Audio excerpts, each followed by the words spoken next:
Hey guys! So ito na nga guys at meron na naman tayong bagong siopaw! Ayan, so meron tayong bagong cat. So papakilala ko sa inyo si Siopaw. So ang talagang pangalan niya sa dating owner is Tisoy. Pero binago ko guys, ginawa ko na lang na Siopaw kasi mukhang Siopaw talaga yung mukha niya dahil super floppy. And ito naman si Kendall. Ayan, original name niya yan galing sa dating owner. So hindi ko na binago yung name niya kasi bagay naman sa kanya yung Kendall. Ayan, super cute din ni Kendall. Isa po siyang exotic. Ayan, pareho po silang exotic, male and female. Ayan, so kararating na po nila kaya medyo mailap pa talaga sila. Galing po sila ng Manila. And dyan, so quarantine ko muna sila, kaya dyan muna sila. And the next day nga guys is nagpagawa na rin tayo ng ating catio. Ayan, pinastart ko na yung aking pinaplanong catio guys dahil dumadami na ang ating mga kapusaan. Ayan, so yung mga relate sa akin dyan, kaway-kaway. So ito na nga yung paggawa ng ating catio dahil wala na tayong ibang choice dahil sobrang dami na namin sa loob ng bahay at parang malapit na kami mapaalis dahil yung mga pusa na yung papalit doon sa house. So, ayan guys. So, panoorin na lang natin kung paano gagawin itong catio na to.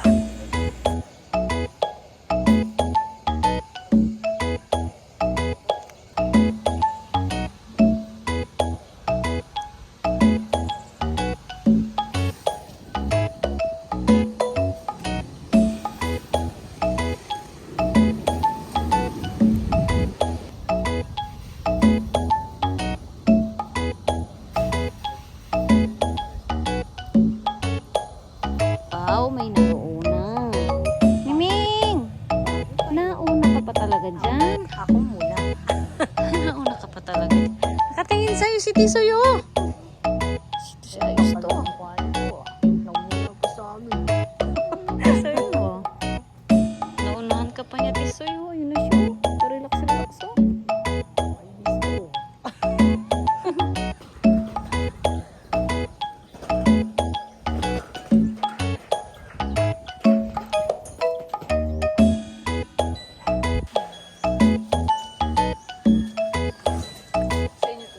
Ayan na ang ating catio.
Ating catio and ang unang makakapagod sa catio ay si Enda!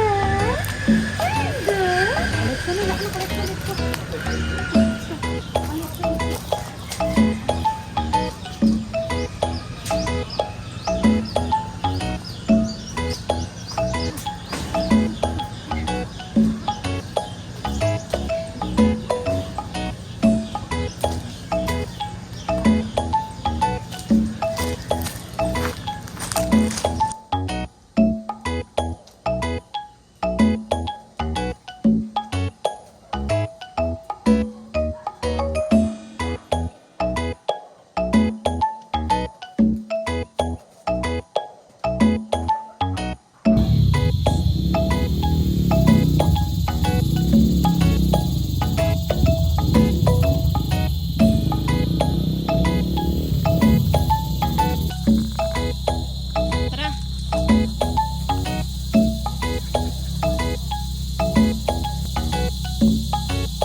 Hindi ako kalabas.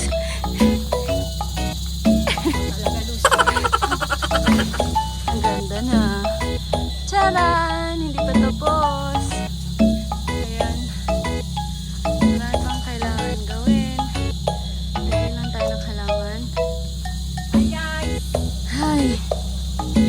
Ayan. So ayan guys. Ito na ang ating catio for today. Bukas babalikan pa nila. So may mga babaguhin pa. So grabe yung ayun. So grabe yung pawis ko. Ito yung pawis ko kasi grabe. So, ayan. So ang laki niyan, super laki. Ayan nyo kung gaano kalaki ang ating catio. Ayan. Sobrang laki niya.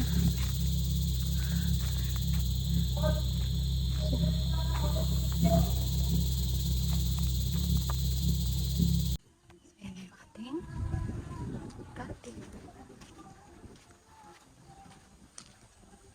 So tinanggal na nila yung mga bricks or ano tawag doon, pang ipit.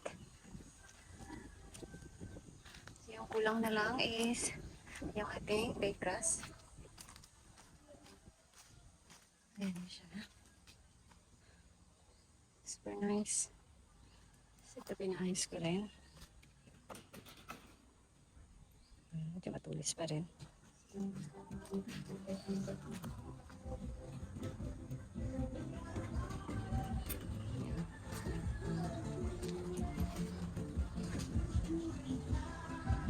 Thank you. Nice.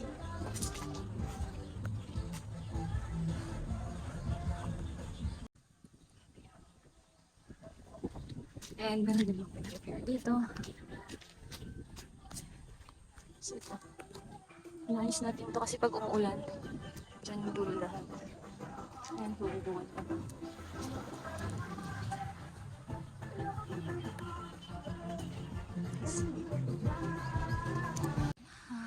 Ayan ang kulungan mo na. Oo ma, tinan mo sa likod.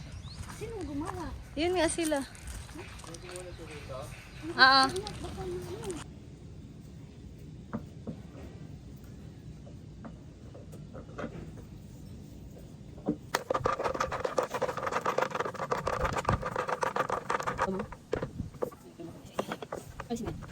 Yan. Sorry.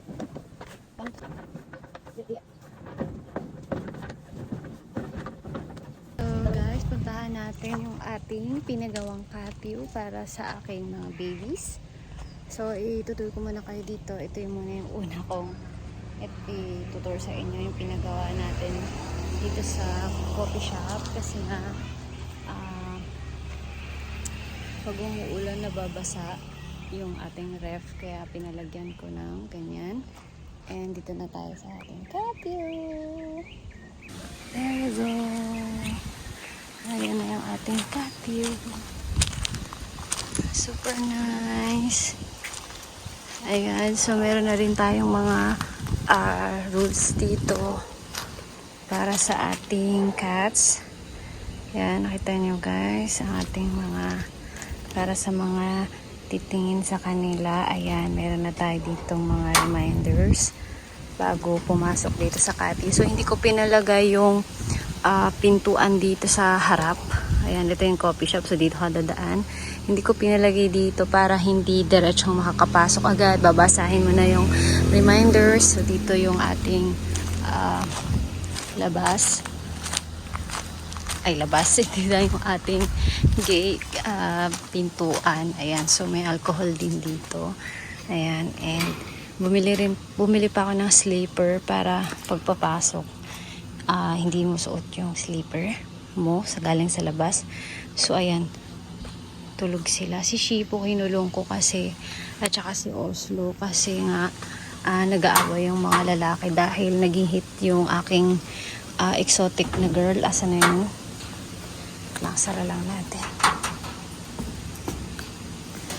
So, ayan sila, mga tulog sila. So, huwag natin masyadong laksan yung ating boses. Ayan, so may upuan din tayo dito para sa mga pupunta dito na gusto silang laruin, ganyan. So, ayan.